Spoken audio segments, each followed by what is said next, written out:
Bonjour, je m'appelle Grégoire Guillemin, je suis infirmier anesthésiste à l'hôpital Simone Veil de Cannes dans les Alpes-Maritimes et je remercie le comité scientifique de la FISAR de me donner la parole cette année pour vous parler des aides cognitives en anesthésie-réanimation ACAR ou encore aides cognitives de crise ACC. Ces aides cognitives de crise, dont l'objectif théorique est d'améliorer les performances de l'équipe médicale et paramédicale dans la gestion d'événements critiques et rares, en guidant le raisonnement et la prise de décision grâce à une liste d'enchaînement d'actions qui va nous permettre d'éviter l'oubli d'une ou plusieurs étapes. Si ces aides cognitives de crise sur le papier sont un support de bonne aloi et vraiment favorisés à nous permettre une meilleure prise en charge, on se rend compte dans la pratique que si elles commencent à être implémentées dans beaucoup de blocs, elles ne sont pas utilisées ou provoquent un petit peu la stupeur ou le ricanement. Et pourtant, cet outil, validé depuis 2016 par la SFAR, est fait pour nous, pour améliorer nos prises en charge, pour nous aider dans ces prises en charge souvent compliquées. L'objectif de Stopo, ça serait plutôt de changer un petit peu notre regard et de nous faire adhérer à l'utilisation de ces aides cognitives de crise. Donc je vous propose de nous rappeler pourquoi elles ont été mises en place, de vous représenter l'outil, de sa genèse et dans sa mise en forme, et de vous donner quelques conseils de mise en place, notamment en voyant les limites de ces aides cognitives de crise et en vous listant quelques conseils, notamment les conseils de Stanford sur la mise en place des aides cognitives de crise dans un service.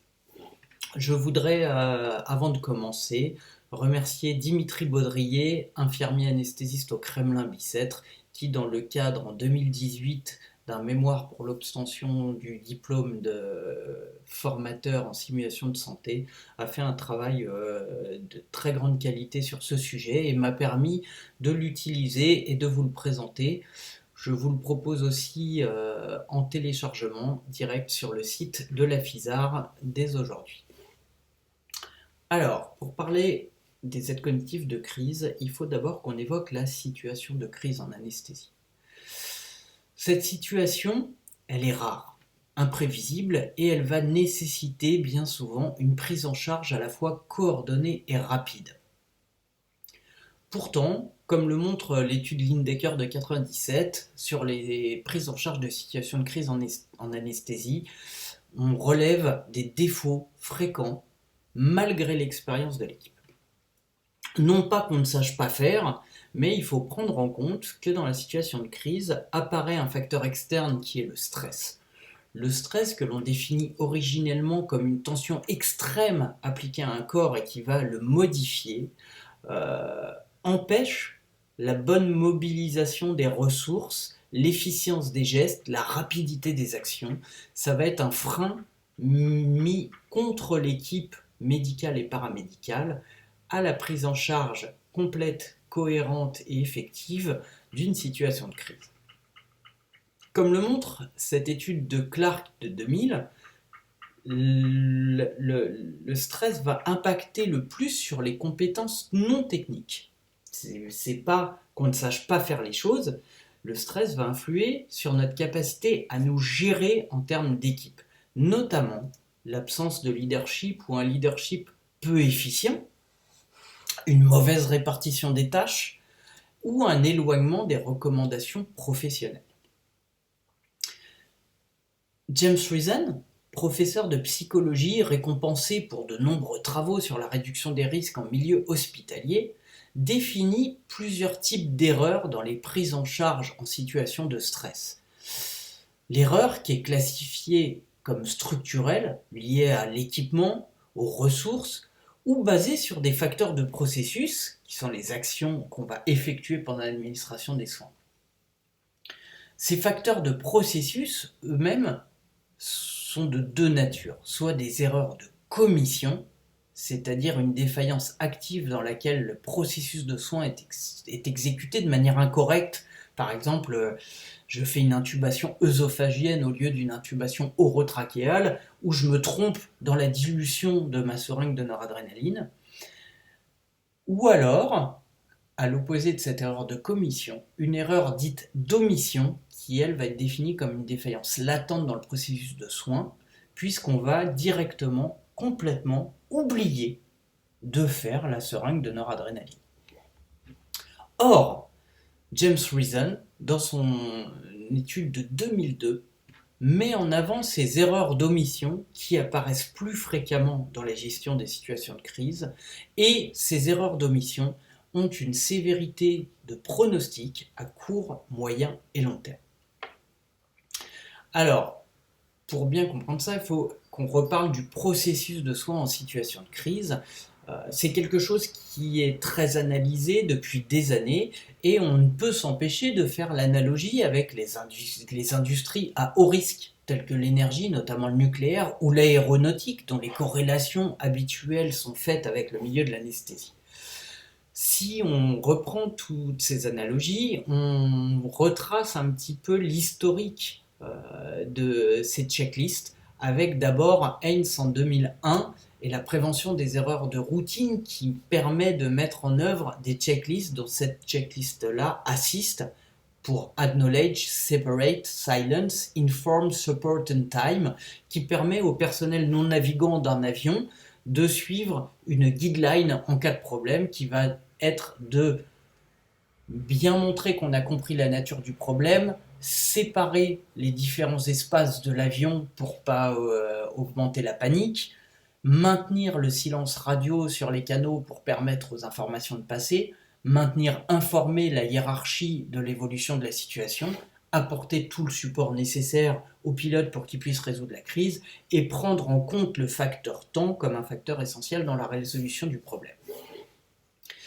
Plus tard, avec GABA, on va parler de Crisis Resource Management, que vous connaissez probablement sous l'acronyme CRM, qui est lui aussi lié au milieu aéronautique, mais qui va permettre les travaux de Stanford, notamment l'ACRM, l'Anesthesia Crisis Resource Management. Comme on peut le voir sur cette arborescence à droite, l'ACRM se décompose en l'appel à l'aide, la définition du leader, l'attribution des rôles, l'attribution d'ordre de travail, la communication par feedback et rétrocontrôle effective, et on voit apparaître la mise en œuvre d'aides cognitives de crise pour l'aide à la prise en charge du problème. Il faudra attendre 2013 avec les études Marshall et la proposition de véritables aides cognitives de crise en milieu hospitalier, comme vous le voyez sur cette petite image, des aides très codifiées avec différentes cases qui permettent de se retrouver dans le scénario, qui a permis aussi la mise en œuvre de ce qu'on connaît sous le nom de manuel d'urgence Stanford, qui permet de lister les problèmes potentiels les plus importants qu'on retrouve dans les blocs opératoires. Alors ça va des choses les plus rares au feu au bloc opératoire à des choses plus fréquentes comme le retard de réveil en SSPI ou l'hypotension, l'hypoxémie, l'arachie anesthésie totale, enfin toute une multitude de scénarios qui sont mis en place et qui permettent de prendre en charge ces situations avec plus de sérénité. L'aide cognitive de crise en pratique, elle a des buts qui sont simples. Ça va être améliorer les performances médicales et paramédicales de l'équipe dans la gestion de ces événements qui sont critiques, mais qui sont rares et pour lesquels on n'est pas habitué à agir en équipe. Pour ce faire, elle va permettre, cette aide cognitive, de réduire le risque de survenue d'erreurs en abaissant la charge cognitive, en réduisant le risque d'erreur cognitive et en augmentant la mémoire de travail disponible pour le raisonnement clinique.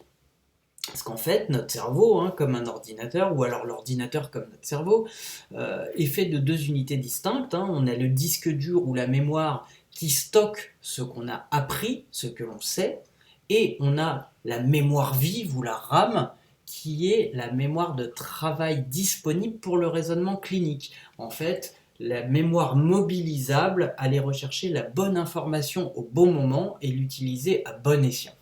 Et ça, c'est vraiment le nerf de la guerre de l'aide cognitive de crise. Ça va libérer notre cerveau de tout un tas de parasites pour nous permettre d'avancer et de gagner du temps et d'avoir le bon geste au bon moment avec la bonne réflexion.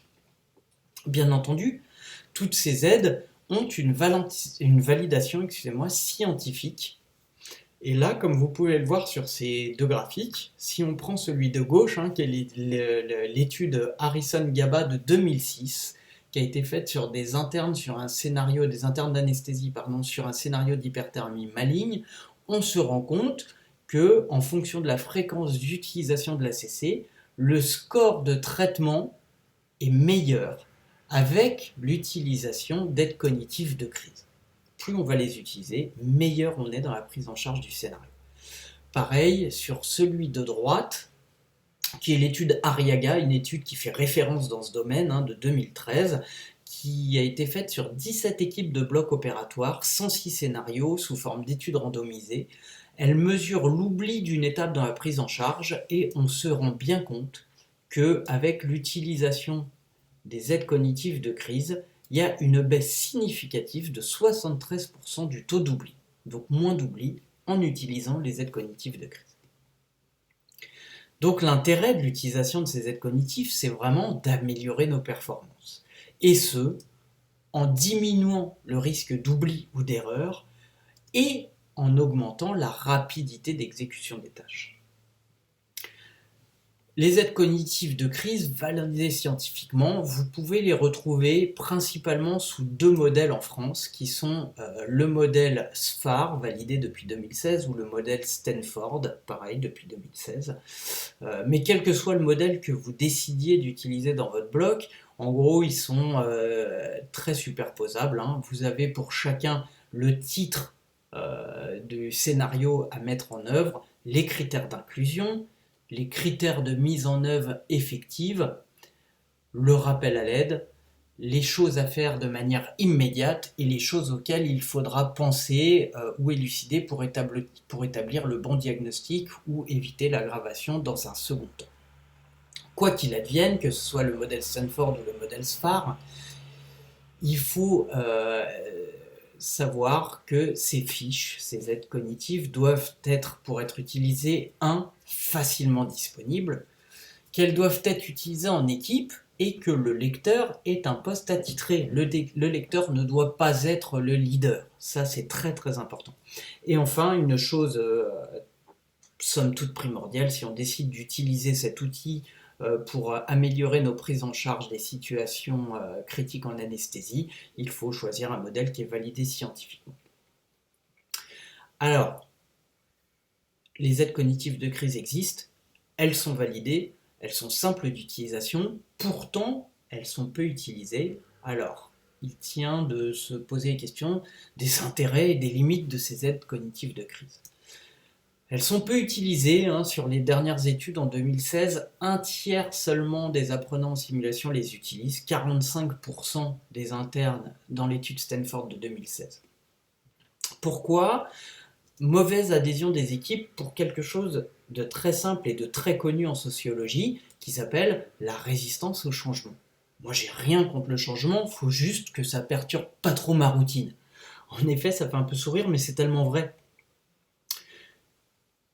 Tout un chacun d'entre nous, chaque IAD, peut se retrouver dans l'une des cases ci-dessous.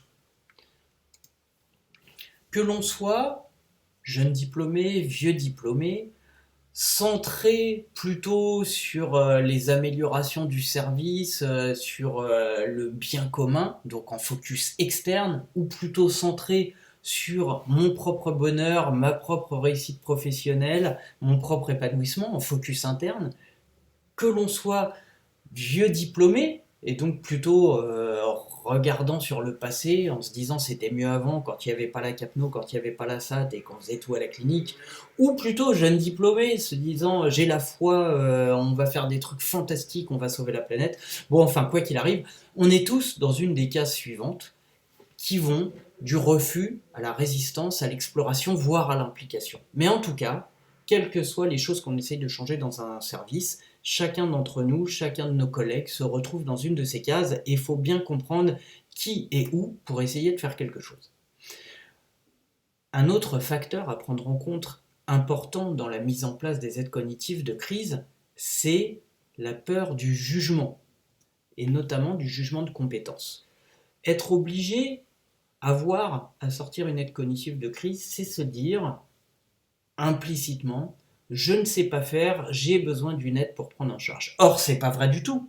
Ça n'est pas le but des aides cognitives de crise. Le but, c'est pas de vous apprendre à faire. Le but, c'est de limiter les ressources que prennent votre cerveau pour aller chercher dans votre mémoire les informations utilisées. C'est vraiment libérer de l'espace et fluidifier la prise en charge.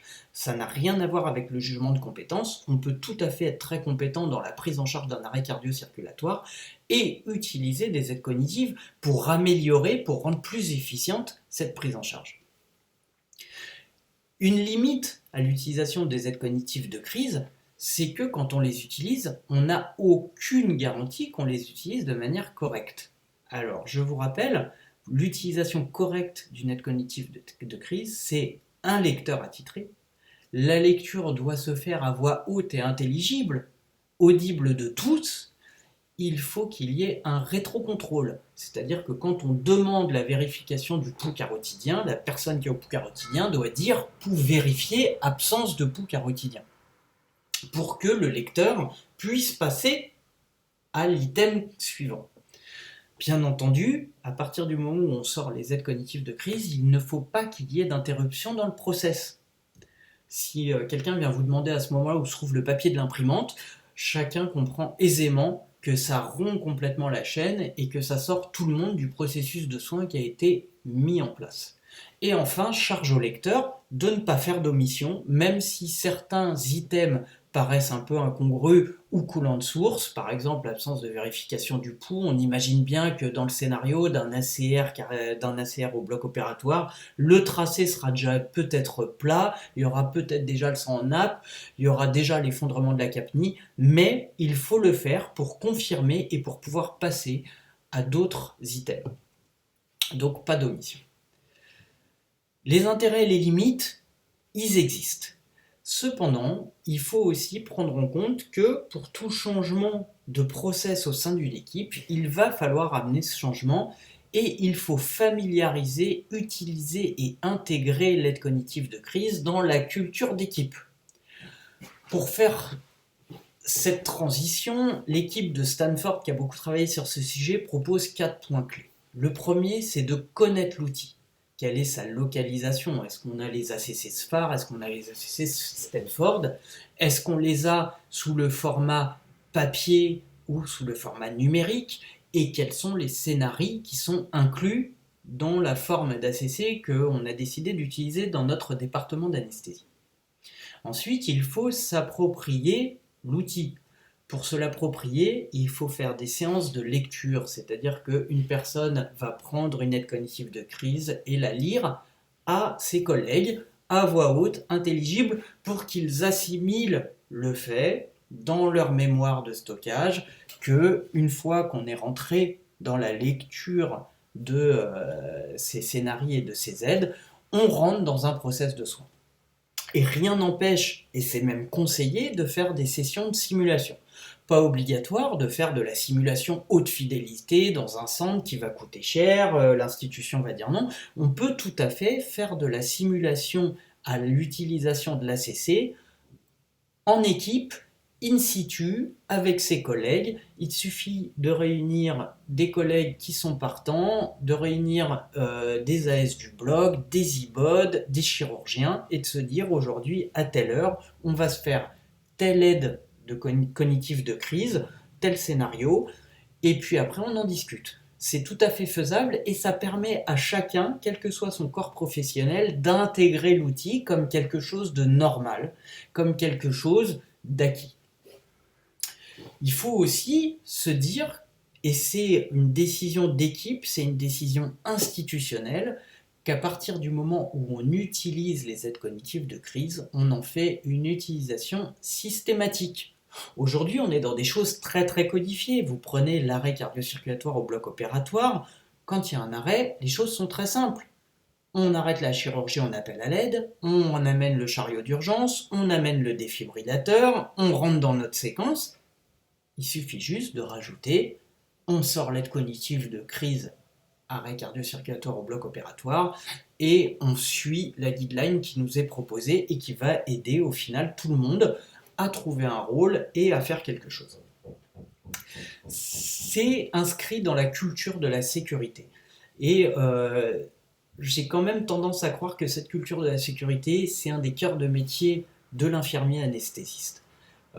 On est assez connu pour être très pinaillant sur la sécurité, on est assez critiqué pour être très pinaillant sur la culture de la sécurité, et du coup, il faut continuer à surfer sur cette vague, parce que au final, l'anesthésie est quand même un des domaines qui a le plus bénéficié de la sécurité sur ces dernières années, et c'est quelque chose de très très important pour nous de continuer à proposer des outils qui permettent d'augmenter cette sécurité en anesthésie. On est sur un dispositif qui est validé scientifiquement par la Société française d'anesthésie-réanimation, qui a toute sa place dans notre process de prise en charge et qu'il faut essayer de mettre en avant parce que la mise en avant de ce dispositif, c'est une garantie de l'amélioration de la prise en charge de tous les événements indésirables au bloc opératoire. Donc, j'ai envie de dire en avant les aides cognitives de crise. On a tous, en tant qu'infirmier anesthésiste, l'intérêt à mettre en avant ce dispositif. On a tous, en tant qu'anesthésiste, l'intérêt à utiliser ce dispositif. Et il faut que ce soit à la fois une volonté institutionnelle, une volonté d'équipe, mais aussi un désir personnel de vouloir et de pouvoir faire mieux et plus efficacement. Je terminerai ce topo par cette petite slide, puisqu'aujourd'hui on est quand même à l'ère du tout numérique. Le département dans lequel je viens d'arriver a des aides cognitives de crise qui sont affichées format polycopié au mur en salle de réveil. Bon, autant dire que c'est inutilisable dans la forme où c'est.